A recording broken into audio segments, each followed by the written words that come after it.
मुंबई से इस वक्त एक बड़ी खबर सामने आ रही है। राज कुंद्रा को मुंबई के किला कोर्ट में पेश किया गया है। कल क्राइम ब्रांच ने राज कुंद्रा को गिरफ्तार किया था। फहश फिल्म बनाने और बेचने के मामले में राज कुंद्रा की गिरफ्तारी हुई है। अहम खबर आपको बता रहे हैं, राज कुंद्रा को मुंबई के किला कोर्ट में पेश किया गया है।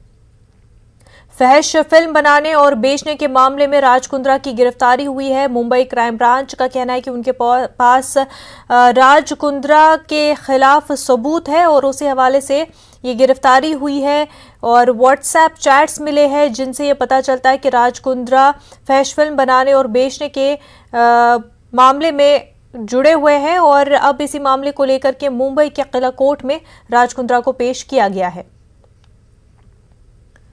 आगे बढ़ते, पार्लियामेंट सेशन के दूसरे दिन ऐवान की कार्रवाई शुरू होते ही ओपोजिशन का जोरदार हंगामा हुआ। लोकसभा की कार्रवाई दोबारा अब से थोड़ी देर में शुरू हो जाएगी। ओपोजिशन ने पेगासस जासूसी मामले में जबरदस्त आवाज बुलंद की और जांच की मांग की। खबर ये भी आ रही है कि जासूसी मामले पर कांग्रेस एहतजाज करेगी और मुल्क की सभी रियासतों में प्रेस कॉन्फ्रेंस के जरिए आवाज बुलंद की जाएगी। 22 जुलाई को मुख्तलिफ रियासतों में एहतजाज होगा और असेंबलियों तक मार्च किया जाएगा। वाज़ेह है कि पेगासस स्पाईवेयर मामले में राहुल गांधी समेत 3 अहम शख्सियात के फोन टैपिंग का इंकशाफ हुआ है। साथ ही 40 सहाफियों के भी फोन टैपिंग का इल्जाम है। कांग्रेस ने इस मामले में वज़ीर दाखिला अमित शाह के इस्तीफे की मांग की है और पीएम मोदी के खिलाफ जांच का मुतालबा किया है।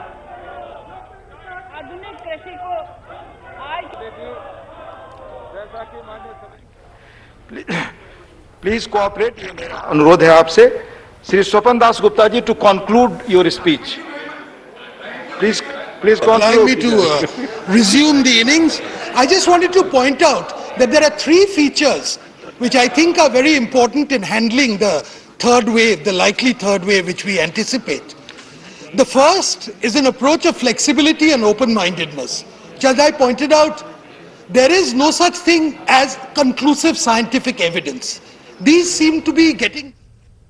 कोविड के हवाले से राज्यसभा की कार्रवाई जारी है। आगे बढ़ते हैं, कांग्रेस रुकने पार्लियामान अब्दुल खालिक ने सरकार पर हमला करते हुए कहा कि एक तरफ अवाम महंगाई और बेरोजगारी से परेशान है और दूसरी तरफ हुकूमत की माशी हालत को सुधारने के बजाय जासूसी में मसरूफ है। मानसून सेशन शुरू हो चुका है, लेकिन कल पूरा का पूरा दिन हंगामा होता रहा और काम नहीं हुआ। हमारे साथ इस पूरे मुद्दे पर बात करने के लिए हैं कांग्रेस मेंबर पार्लियामेंट अब्दुल खालिक साहब। खालिक साहब, विपक्ष की अपोजिशन की क्या रणनीति है? आप लोग लगातार कल हंगामा होता रहा, पेट्रोल डीजल को लेकर, महंगाई को लेकर और कई मुद्दों को लेकर, तो क्या रणनीति है? संसद का अधिवेशन इसलिए होता है ताकि जनता के मुद्दा संसद पे उठाया जाए। कल हम लोग ने महंगाई पे बात किया, लेकिन सरकार पक्ष ने, सत्ता पक्ष ने इसका जवाब देने के लिए तैयार नहीं था। फार्म इशू में बात हुआ, उसमें भी सत्ता पक्ष जवाब देने में तैयार नहीं था। महंगाई तो जरूर इशू है, क्योंकि पेट्रोल डीजल का दाम हमेशा बढ़ रहा है, 100 पार किया है, इसीलिए इसको दोबारा ही उठाना होगा। लेकिन पार्टी का रणनीति क्या होगा, आज थोड़ी देर बाद पार्टी का बैठक होगा, उसमें ही फैसला होगा क्या रणनीति होगा। लेकिन मुझे तो लगता है जो पेगासस ने जो रिपोर्ट निकाला, जो सारे अपोजिशन लीडर का, मंत्री का या पत्रकार का, जजेस का जो फोन हैकिंग हुआ, इस पर भी सरकार सत्ता पक्ष जवाब देना चाहिए। लोकतंत्र है या स्वतंत्र है या ऑटोक्रेसी है, उसका जवाब तो जरूर देना होगा। अगर खुद का मंत्री के ऊपर विश्वास नहीं है सरकार को, तब सरकार कैसे चलेगा, लोकतंत्र कैसे चलेगा? राहुल गांधी जी का फोन हैकिंग करके हम लोग को वीक करना पॉसिबल नहीं होगा। कांग्रेस हमेशा, जो अपोजिशन हमेशा जनता की मुद्दा संसद में भी उठाएगा और बाहर भी उठाएगा। कल जो संसदीय कार्य मंत्री हैं और सरकार की तरफ से ये कहा गया कि जो हंगामा हुआ वो बहुत ही अफसोसनाक था, दुर्भाग्यपूर्ण था और विपक्ष को ऐसा नहीं करना चाहिए था। क्या करना चाहिए था? आप जो यूपीए का जमाना के रिकॉर्ड देख लीजिए, वो लोग हम लोग को करने दिया था क्या? मैं ये नहीं बोल रहा हूं जो वो लोग जो किया था वही हम लोग करेंगे, लेकिन ये तो जरूर करना होगा। जनता की जो मुद्दा, वो मुद्दा हमें उठाना है एक जवाब देने से। प्रधानमंत्री जब सदन में रहे, एक जवाब देने से क्या प्रॉब्लम था कि क्यों ये महंगाई हो रहा है, ये Covid situation 2021, then the finance bill 2021 and 11, सभा the की National कार्यवाही Commission शुरू हो for चुकी है, Allied लेकिन हंगामा ऑपोजिशन का जारी है। I also lay on the table a copy each duly authenticated by the Secretary General Rajya Sabha of following 5 bills passed by the Houses of Parliament and assented to by the President. 1. The Arbitration and Conciliation Amendment Bill 2021. 2. The Government of National Capital Territory of Delhi Amendment Bill 2021. 3. The Mines and Minerals Development and Regulation Amendment Bill 2021. 4.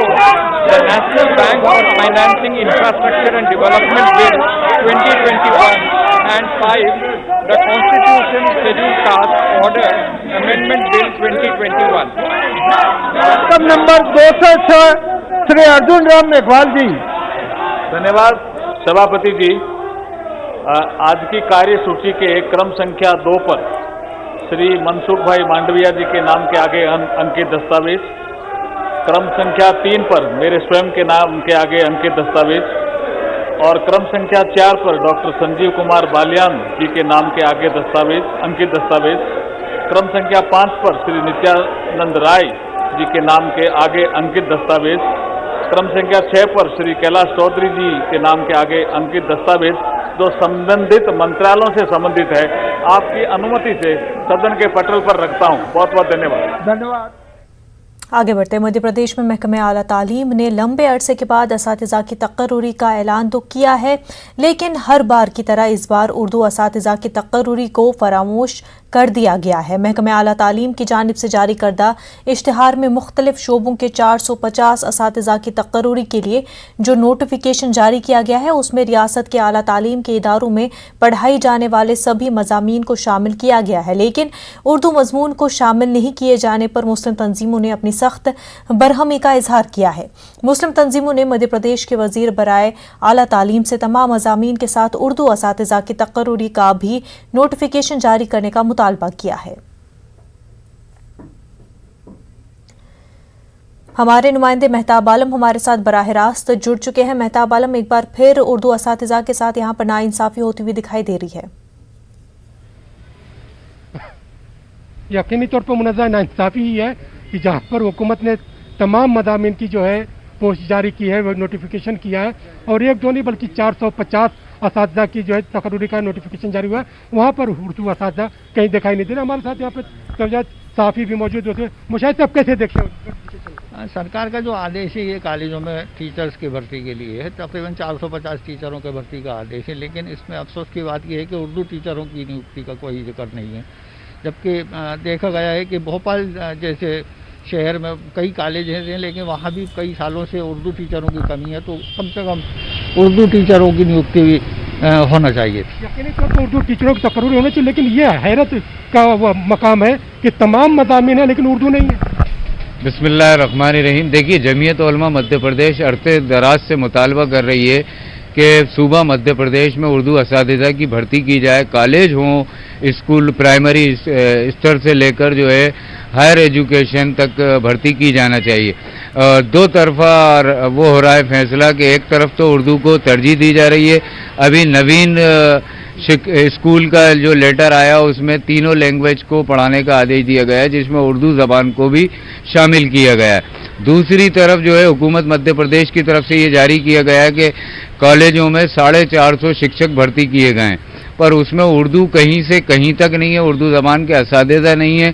तो बड़े अफसोस की बात है कि ये आप लोग बार-बार एहतिजाज करते हैं, क्यों नहीं बात सुनी जा रही? ये घोषणा तो करते हैं लेकिन उर्दू के मामले में कोई किसी तरह का कोई कदम गवर्नमेंट की तरफ से उठाया ही नहीं जा रहा है। और जो आजकल जो उर्दू ये दूसरी चीज़ों के ऊपर हिंदी और ये इंग्लिश जो टीचर संविदा रखा जा रहा है, जो कुछ भी है उर्दू के लिए घोषणा की जा रही है, लेकिन उर्दू के लिए कोई भी किसी तरह का कोई भी माकूल कदम नहीं उठाया जा रहा है। यहाँ पे मुझे बता दें, कुछ ऐसे भी स्टूडेंट हैं जिन्होंने उर्दू से ही अपनी जो है डिग्री ली है, लेकिन उनकी किस तरह की मायूसी, कैसा लग रहा है? हमने तो तमाम तालीम हमने आला तालीम उर्दू से हासिल की है, यहाँ तक कि 10-12 भी हमने उर्दू से ही किया है, लेकिन उसके बाद हम जब देखते हैं कि माशा उर्दू के टीचर ही नहीं है, आज जब हमारे साथ ये व्यवहार किया जा रहा है तो आगे वाली नस्लों के साथ उससे ज़्यादा ख़राब व्यवहार किया जाएगा।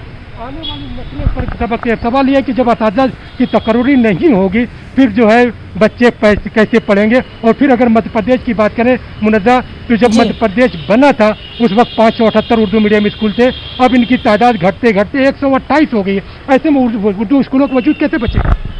इसमें कुछ उर्दू पढ़ने वालों की भी बेहिसी है, लापरवाही है, उर्दू टीचरों की कमी आमतौर पर रही है, तो लोगों ने जो है अपने बच्चों को दीगर सब्जेक्ट दिलाने शुरू कर दिया है। अगर टीचर होंगे तो बच्चे भी जो है उर्दू सब्जेक्ट लेकर तालीम हासिल कर सकेंगे। तो इस पर भारतीय भाषा है उर्दू और बड़ी तादाद में बड़ी स्टेट में बोली जाती है, इसके बगैर काम नहीं चल सकता। खूबसूरत भाषा है, खूबसूरत ज़ुबान है, गंगा तहजीब की ज़ुबान है, तो उर्दू टीचरों की तकर्री तो की जाना बिल्कुल मुनासिब हो। जब तक तकर्री नहीं होगी तब तक ज़बान की हिफाजत नहीं हो सकती। बिल्कुल नहीं हो सकती। देखिए बच्चे पढ़ने वाले भी खूब हैं, स्कूलों में जा रहे हैं, एडमिशन कराने जाते हैं, पर उनको उर्दू टीचरों का इनकार कर दिया जाता है कि हमारे स्कूलों में उर्दू टीचर नहीं है, आप दूसरी लैंग्वेज ले लीजिए।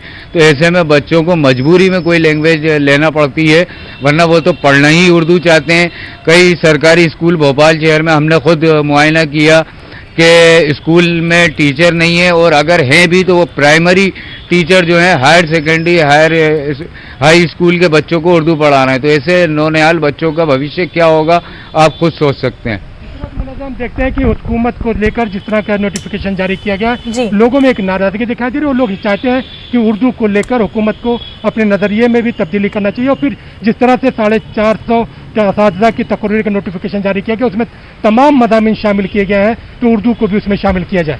मुनज़्ज़ा। बिल्कुल मेहताब आलम, बेहद शुक्रिया आपका हमारे साथ बने रहने के लिए। एक छोटा सा ब्रेक लेंगे, जल्द होंगे हाजिर। ब्रेक के बाद आपका खैर मकदम है। मौलाना खालिद रशीद फरंगी महली ने लोगों से कोरोना ज़ाब्तों पर अमल करने की अपील की है। साथ ही उन्होंने कहा कि कुर्बानी करके फ़ोटो सोशल मीडिया पर शेयर न करें ताकि बरादरान वतन की दिल आज़ारी न हो। यानी बकरीद पूरे मुल्क में इंशाअल्लाह 21 जुलाई को मनाई जाएगी। इस मौके पर सवेरे मुसलमान नमाज अदा करते हैं, उसके बाद अपने घरों में या मदरसों में कुर्बानी के अपने फरीज़े को अंजाम देते हैं। इस साल क्योंकि कोविड प्रोटोकॉल अभी नाफिज है, इसलिए सबसे यही अपील है कि Islamic centre of India Firangi Mahal Lucknow ने जो एडवाइजरी जारी की है, जिसमें कोविड प्रोटोकॉल और हुकूमत की गाइडलाइन को मद्देनज़र रखते हुए शरई उसूलों की बुनियाद पर यह एडवाइजरी जारी की है, जिसमें कि आवाम से अपील की गई है कि किसी भी मस्जिद में 50 से ज़्यादा लोग एक बार में नमाज ना अदा करें और नमाज के दौरान भी सोशल डिस्टेंसिंग और मास्क का खुसूसी एहतमाम किया जाए और कहीं पर भी भीड़ न जमा की जाए। और उसी के साथ साथ छोटे जानवर की कुर्बानी अपने घरों में ही करें और बड़े जानवर की कुर्बानी बड़े मदरसों में ही करें। और कुर्बानी के जानवर का वेस्ट का कतई तौर पे पब्लिक प्लेस पे न फेंका जाए, बल्कि नगर निगम की तरफ से सिलसिले में जो इंतज़ामात किए जाते हैं उसी का इस्तेमाल किया जाए। कुर्बानी के जानवर का खून कतई तौर पे नालियों में न बहाया जाए, बल्कि ज़मीन में दफन कर दिया जाए ताकि वो पेड़ों के लिए खाद का काम कर सकें। और उसी के साथ साथ कुर्बानी करने के दौरान ना फ़ोटो खींची जाए, ना वीडियो बनाया जाए, ना ही उसको सोशल मीडिया पर अपलोड किया जाए। उसी के साथ साथ कुर्बानी के जानवर के गोश्त में का एक हिस्सा गरीबों में ज़रूर तकसीम करें। और कुर्बानी हर साहिब निसाब मुसलमान पर वाजिब है, उनको कुर्बानी करनी ही करनी है।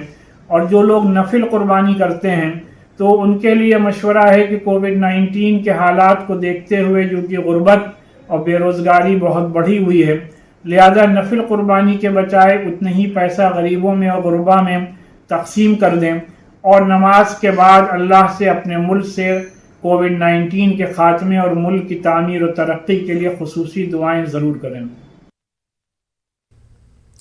गाजियाबाद में ईद की तैयारी को लेकर मीटिंग जारी है। शहर काजी ने लोगों से अपील की है कि कुर्बानी का अमल सादगी से करें और किसी तरह का दिखावा न हो, साथ ही किसी की दिल आज़ारी न की जाए। इसके अलावा कोरोना ज़ाब्तों का ख्याल रखने की तलकीन की गई। मोहतरम अहबाब, ईद उल अज़हा यानी बकर ईद 21 जुलाई 2021 बरोज़ बुध के दिन है। ईद उल अज़हा कोविड-19 के ख़तरात के पेश नज़र हम लोगों को सादगी के साथ मनानी है। ईद उल अज़हा की नमाज भीड़ की शक्ल में ना पढ़ें, मस्जिदों के अंदर महदूद तादाद का ख़याल रखें, वरना तो घरों पर ईद की नमाज़ अदा करें। अगर ईद की नमाज़ पढ़ने का मौका न मिले तो नमाज चाश्त दो दो रकात की शक्ल में घर पर अदा कर लें। ईद उल अज़हा के मौके पर जिन जानवरों पर प्रतिबंध है उन जानवरों की कुर्बानी कतअन न करें। परंपराई तरीक़ा जो हमारे यहाँ का चला आ रहा है उसी तरीक़े पर कुर्बानी अदा करें। सफाई सुथराई का मुकम्मल एहतमाम करें। उससे निकलने वाली गंदगी और आलाइश को कट्टे के अंदर बंद करके नगर निगम की गाड़ी के अंदर डाल दें। और अगर किसी किस्म की बिजली पानी की परेशानी हो तो प्रशासन को मुत्तला करें। मैं उम्मीद करता हूं कि हम सब इन तमाम बातों का ख्याल रखेंगे और मैं अपनी तरफ से शहर काजी और ईदगाह कमेटी की तरफ से तमाम अहले शहर को मुबारकबाद पेश करता हूं। वस्सलाम। मध्य प्रदेश में कोरोना रिकवरी शरह 99% से तजावुज़ करने के बाद हुकूमत ने मजहबी मकामात में इबादत को लेकर भी बड़ी रियायत दी है। मजहबी मकामात में जहां पहले 5 लोगों के दाखिले की इजाज़त थी, अब नए अहकाम के तहत बैक वक्त 50 लोग सोशल डिस्टेंसिंग और कोविड ज़ाब्ते के बीच नमाज अदा कर सकेंगे। ईद उल अज़हा के पेश नज़र मुस्लिम समाज के ज़रिए हुकूमत से ईदगाह में नमाज अदा करने की इजाज़त मांगी गई थी, मगर हुकूमत ने ईदगाह को छोड़कर बाकी सभी मसाजिद में सोशल और कोविड के ज़ाब्ते के बीच 50 लोगों के नमाज अदा करने की इजाज़त दे दी है।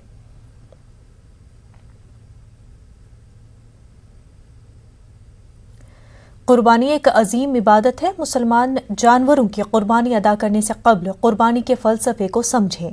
बेंगलुरु में मिनहाजुल कुरान उलमा काउंसिल के रियासती सदर मौलाना जुल्फ़िकार अली ख़ान ने इन ख़यालात का इजहार किया।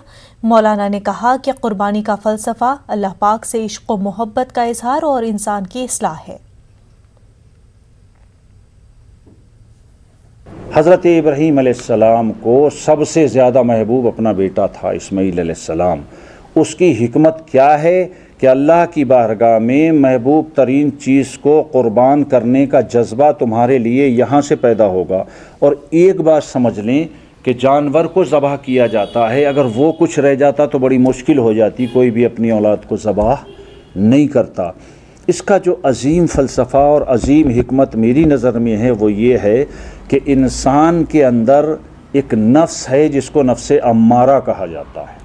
तो अल्लाह की मखलूक की खिदमत का जज्बा देने के लिए कुर्बानी अल्लाह ताला ने तुमको दी है और अल्लाह की रज़ा हासिल करने के लिए भी यही है।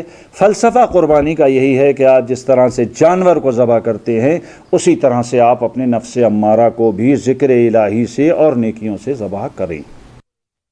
शहर काजी मेरठ और जमीयत उलमा हिंद जैसी मिली तंजीमों के मुसलसल मुतालबात के बावजूद इस साल कुर्बानी के जानवरों के बाजार के लिए ज़िला इंतज़ामिया ने किसी जगह का इंतज़ाम नहीं किया है। नतीजतन जानवर ताजर और ख़रीदार परेशान हो रहे हैं। शहर में बाजार के लिए जगह मुतय्यन न होने से जगह जगह जानवर ताजर सड़कों पर ही जानवर फरोख्त करने को मजबूर हैं। बारिश की वजह से ताजर और ख़रीदार दोनों को और भी दुश्वारियों का सामना है। में लगती थी, इस बार नौचंदी में नहीं लग रही, जगह जगह लोग लगा रहे हैं, तो इस वजह से हमें बहुत प्रॉब्लम हो रही है। कई जगह जाना पड़ता है, बड़ी प्रॉब्लम हो रही है। पहले सहूलियत ये थी एक ही जगह मिल जाता था नौचंदी में, अब नहीं कोई इंतजाम नहीं किया। अब ये रिहायशी इलाके के अंदर यहाँ पर ये पैंट के जो है ये शक्ल आपको देखने में आ रही है, ये इससे आने जाने वालों को भी तकलीफ़ हो रही है। रास्ते में जो है रोड भी जाम हो रहा है, तो इसके लिए बाकायदा किसी ग्राउंड के अंदर, किसी मैदान के अंदर अगर ये लगती तो इसका बहुत अच्छा जो है नतीजा सामने आता और हर आदमी को राहत और सुकून मिलता और सुकून के साथ जो है आदमी इसको जो है ख़रीदो फरोख्त अंजाम दे पाते। गाँव मथुरा से आए हैं और यहाँ पर परेशानी आ रही है, बकरे नहीं बिक रहे हैं और मतलब यहाँ पूरी मट्टी हो रही है रकम की, ना बकरे नहीं बिक रहे। ना पहली जगह पे बढ़िया बकरा बिकता था, वहाँ कोई दिक्कत नहीं, परेशानी नहीं थी, ना बहुत परेशानी है। मथुरा से कमिश्नर साहब और डीएम साहब और एसएसपी साहब से बात की थी और उनसे ये कहा था कि कोई एक जगह आप मुतय्यन कर दें कि वहीं इसके जानवरों के व्यापारी आएँ और वहीं ख़रीदार आएँ, तो और उसके पुलिस उसका इंतज़ाम करे सही तरीके से, तो इसमें ये होगा कि ख़रीदारों को भी आसानी होगी और बेचने वालों को भी आसानी होगी। लेकिन मेरे ख्याल में इंतज़ामिया ने अभी इस सिलसिले में कोई ऐसा कदम नहीं उठाया है। कोरोना वबा के दौरान बाहमी इमदाद और इन्हिसार का जज्बा मुस्तहकम हुआ है। मुल्क इस वबा से मुत्तहिद होकर मुकाबला कर रहा है। टीकाकारी के ऐलान के बाद हम बेहतर ताउन करें जिससे हम कोरोना को मात देने की जानिब कदम बढ़ा सकें। नेटवर्क 18 इस मुहिम में हर कदम पर आपके साथ रहेगा। जब तक सभी महफूज नहीं होते तब तक कोई भी महफूज नहीं होगा। इसी सोच की बुनियाद पर हमारी मुहिम संजीवनी का मकसद ये यकीनी बनाना है कि वैक्सीन पाना सभी हिंदुस्तानियों का हक है।